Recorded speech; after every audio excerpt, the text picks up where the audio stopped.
Yeah.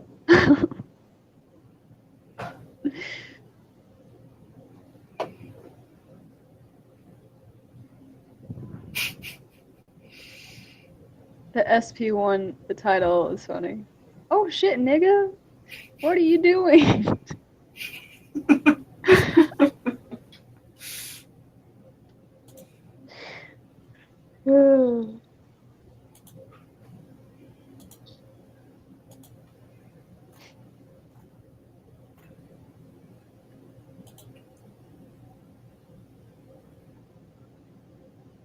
That's some of the better MBTI stuff I've seen.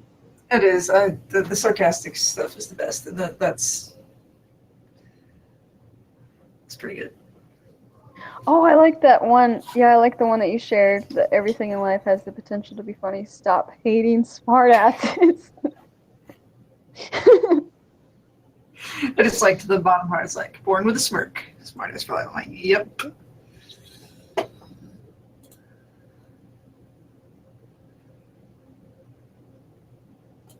So I finally, like, I remember a few years ago, like, I started describing certain things and be like, all right, let me sum it up. Like writing or doing or whatever, like, I do everything with a smirk. I write everything, like, smirk is always present. Maybe a mild Do you smirk. add this? It's Do you always add there. the smirk, or do you assume that people know that you have the smirk? What do you mean? Like if you're typing something. Oh, no, I mean, like, in general, like, as a Oh, okay. metaphysical, philosophical, like, general description of stuff I make. Oh, okay. Stuff Gotcha. Yeah. So what you're saying is you're never ever too serious? Or take it too serious. I don't know. I mean Yeah. exactly what that says. Everything with a smirk. That's pretty much. I take everything like equally seriously and non-seriously, and so it's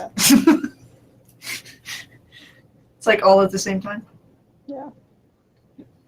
I'm like baffled at people who are able to be like so incredibly serious. Like that's like the majority of their presence is like serious interaction with people.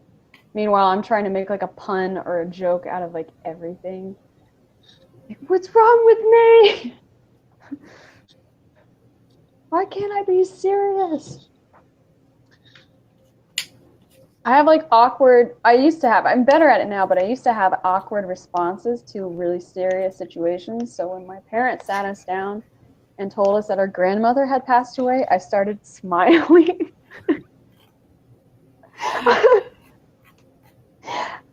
I had no idea what to do. I felt so bad. I'm like, oh my God, I need to leave. Or I'd be like sitting in church where like everyone's like being all serious and like into their God thing. And I'm like just dying of laughter for whatever reason. It's so I bad. do that at the zone out. That's what I'm usually doing something, and that's the good. It's like, okay, somebody said, spurred a thought, and so I'm now zoned out. But I always get the eyebrow from my mom, like church or something. Like, what? I'm like, what? like, what do you want me to do? Do you want me to smile? Because that will be awkward. Like, yeah. like, I don't understand. It's like, it's just the like, I don't know what, but your face is not the appropriate face. Yeah. My sister I have to like, so when I'm talking to people, I have to like look away. Like I like stare at something not moving and not making facial expressions so I can actually like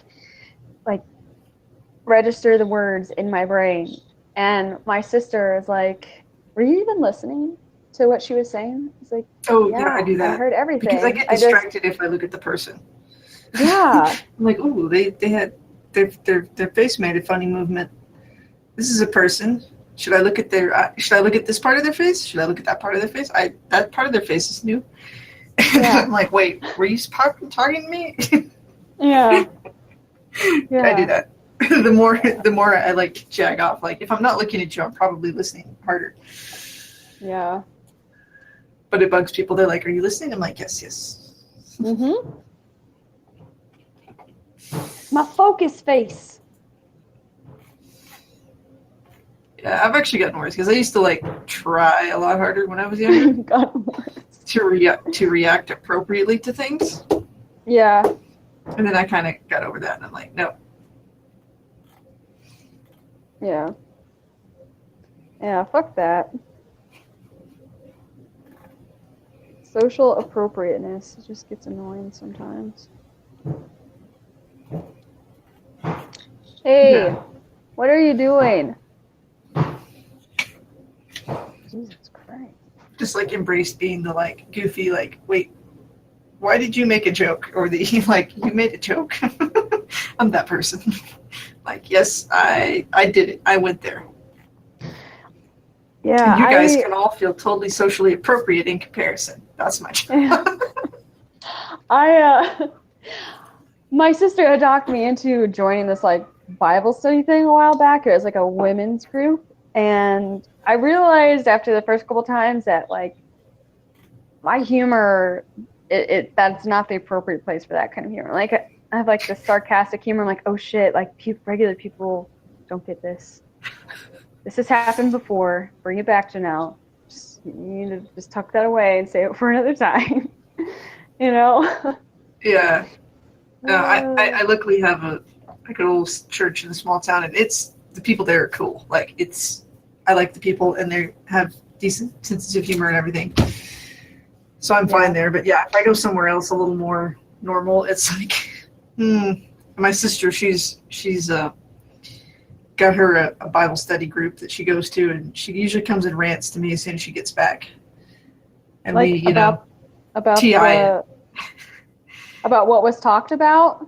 Yeah, because she's a ESTP with a lot of TI exercise, and so she comes back and she's like, they're so dumb. They're like taking it so literally. They're like. They need to like find the greater, like the actual meaning underneath this. Mm-hmm. And every now that she comes back, she's like, like a month after she's come home and said summed it up, down to like a core thing that makes sense. And she goes, they finally kind of figured it out. She's like, I'm not super mad at them today. They came to a good conclusion. Does she speak up, or does she kind of keep quiet because she doesn't want to like create? I think she probably just sits over there and scowls. Yeah. But, and it's not because she's afraid to, it's just probably she's just like, how it is like in those situations, like if the opening's proper, you can do it. But if you just blurt it out, then you might or might not do any good. Mm-hmm. She's been trying to get me to go. I was going to go this Sunday night, but I had a headache, so I didn't go. But yeah, she's giggling. She's all like, I'm going to take it. She's like, you need to come on her. She's like, please come.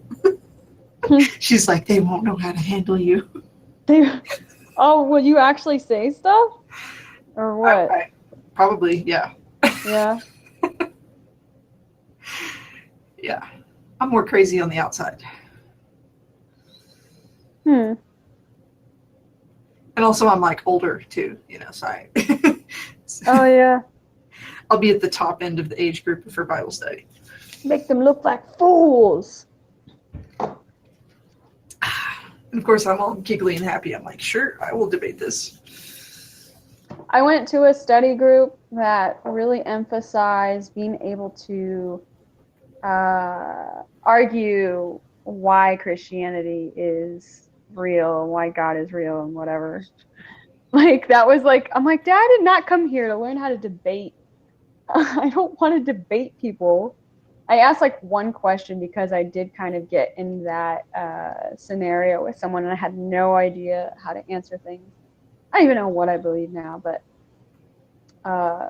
and then from that moment on, like, it was just like trying to educate about, different things you can point out to make them look stupid, or like one night it was about the Quran. Mm-hmm. I'm like, I don't want to learn about the Quran. I don't care about the Quran. I didn't come here for this. So. Yeah, there's the whole like convincing other people is an interesting, because that gets kind of overplayed sometimes, And one of the things I see happen is that they get very, okay, this is how you do it. And I've I believe that there's variety in Christians is good. Mm-hmm. Then like be the person that you would talk to about it. Don't be whatever the whatever the archetype, the stereotype, or what they think is, the annoying type. Like they seem to like, okay, the annoying type is the proper type, and I'm like, but I like to dig down and like mix it in with physics. Well, basically, it's easy to say here. I like to TI it too. Yeah. And that would I've be spent cool. a lot of years doing that, and I've come to quite a few, at least personal determinations of things that make sense. Nice. Well, most people don't want to go there. They want to go, but X says, and I go, let me TI that into pieces for you. So, when you did that, I'm assuming that you're like Christian or something? Yeah, more or less. Does it make sense to you in a way then, if you spend a lot of time TIing it? God makes a whole lot of sense. Like, I have I've mostly come around to the idea of the creator kind of persona, and that makes the most sense to me. Like, it makes total sense. Okay.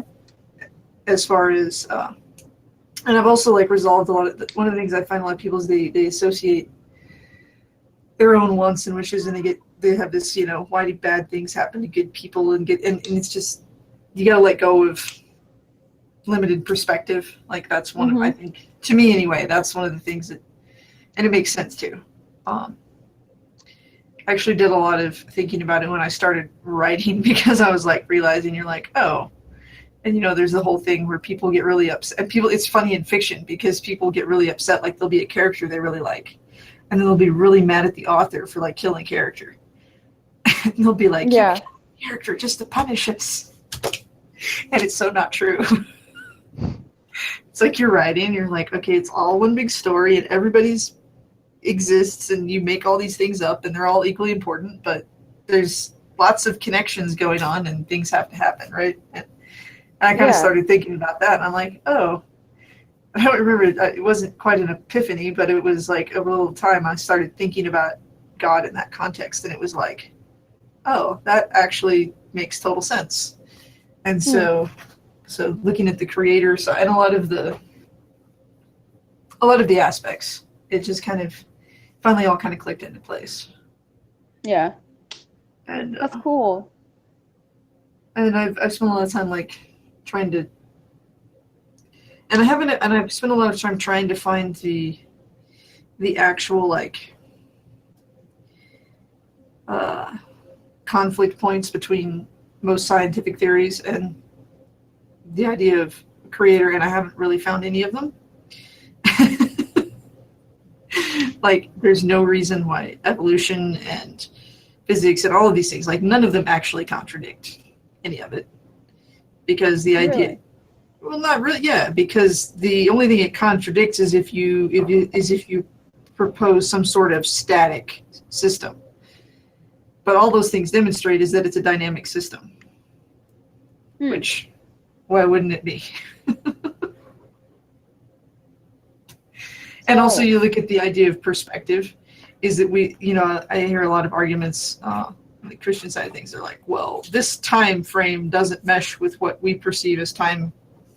The science has proved as time, so somebody must be wrong here. And I'm like, you're trying to impose an arbitrary time frame on all of this that doesn't exist. And basically it comes down to the human perspective on what creation looked like has nothing to do. You can't determine yay or nay, as far as I can tell, whether it was creation or not from the perspective of within the creation, because yes, we look at these things and like, oh, over time it looked like this, and therefore it changed over. It didn't suddenly magically pop into existence. And I'm like, what says that it has to suddenly magically pop into existence? when you go make something, does it suddenly magically pop into existence? Or, you know, do you grow it or build it or plant it and then develop? I mean, I I've always found that one funny. Like, well, it's like, if God did it, then it magically popped into existence. And I'm like,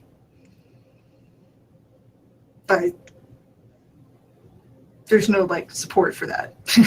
So, would you say, I could have totally misinterpreted what you said, but like, so you're saying popping into existence, so like would the evolving of how, like, of humans, would that be like the starting point of where like the story is for like Adam and Eve? I don't know. Like everything before that was like because the building. The time thing is, you know, and plus metaphors and translations, and I have a hard time taking anything quite literally. Yeah. Okay. But just the general time frame, like it's one of those things I can't prove it, but I can't. It doesn't disprove anything from my perspective because you're putting, and also if you think about it, a theory of a creator, they would exist outside of our limitation of time. So even though we perceive it as a billions of years, that might have actually been effectively the equivalent of a, you know, if you want to go with the, like, you know, it suddenly appeared, the same thing externally, because you're looking at all of it. You know, you can't constrain, if you're contemplating the idea of a creator, you can't restrict them to the human perception of one-dimensional time. I don't know, it's Hey, it was nice chatting. Like, this was actually really it was interesting to think about, but I have to. There's stuff like that. It's just like, because I basically just go to, okay, does that actually stick? And I basically end up with a bunch of stuff that's not tied to anything and a bunch of kind of vague, removals of perspective, which is very difficult because, you know, and I'm okay with it because I don't mind, you know, kind of containers of infinity or whatever, but, you know, people like answers. But basically most of it, you can't prove it one way or the other. But I think the idea of an intelligent creator does make a lot of sense. And then on the, like, New Testament level, it's just kind of, I haven't disproved it, so I take that one with faith. But I'm what I call a very simplistic Christian, so it's like, oh, you're gone. Never mind.